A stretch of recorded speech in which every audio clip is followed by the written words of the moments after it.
Hello, everyone. This is Jesse Cook here, presenting the lesson plan for me and Nicholas Gainey. Our lesson plan is on A Grandmother's Dreamcatcher by Becky Ray McCain. Is going to be done in the 6th grade art content level. The target standard for this lesson plan is going to be 6-8 MA.CR 1.1, which is to formulate a variety of ideas, goals, and solutions for media artworks using focused creative processes such as sketching, concept modeling, and divergent thinking.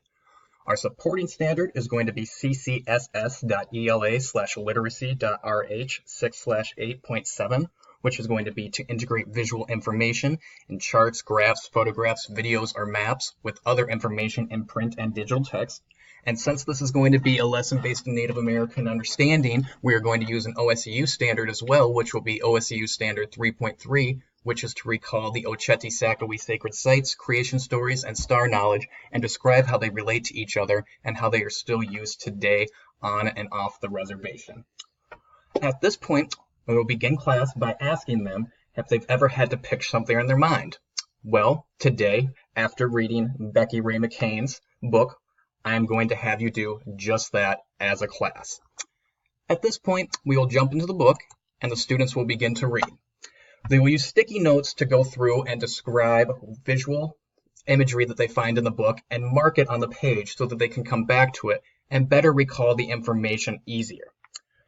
Okay, after the class is read, I'm going to begin by showing an example that I found of visual imagery and going through the guidelines of the worksheet we're going to be doing with it, which is going to look a little bit something like this. Now, the visual imagery that I picked for this is going to be found on page 13. And it's going to be right here in the first sentence. In the copper pot on grandmother's wood stove, water makes giggle sounds as it bubbles and boils. That's a very descriptive sentence that provides a clear visual imagery of what's going on. At this point, I am going to go through and underline the words that I find to be most descriptive and visual from this sentence.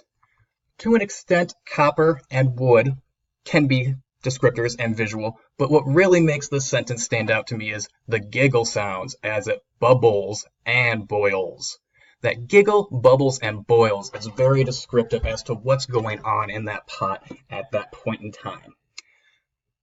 At this point, I'm going to go ahead and show them the illustration that is done by the Linda Schrute. She draws a copper pot here. Just a nice plain pot, but it provides a great example of how that looks in our minds. I see the same thing. I see a warm, cozy atmosphere with the wood stove and the copper pot when I read this sentence, and it just makes me feel kind of warm and cozy. And that's why I think this is a good example to use with the class, as this is the part of the I do. We will now move on to the we do section of the assignment, which will involve using the example on our first worksheet line here, which is going to be the Jeep grumbles and growls down the road. As we can see here, grumbles and growls are the two descriptive words used in this sentence. Based on this, students should be able to come up with some sort of a mental visualization as to what is going on in the scene. As we can see from the illustrator, it does not necessarily have to be a picture of a Jeep. She sees a girl sitting in a Jeep reading a paper as her hair blows in the wind with the top down. It's all up to the student. It's all about creating creativity in their mind.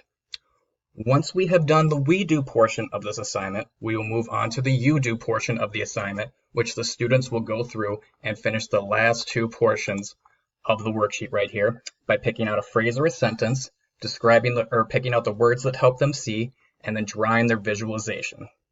At the end of class, students will share one of their examples with the entire class so as that students can kind of take on what the other students are seeing, because that's one way to teach differentiated instruction, is to allow students to learn from each other. At this point, we are hoping that we have created a better understanding of visual imagery in students and shown them that they can really take pieces of work apart and really put a picture to the mind to what they are reading. Thank you.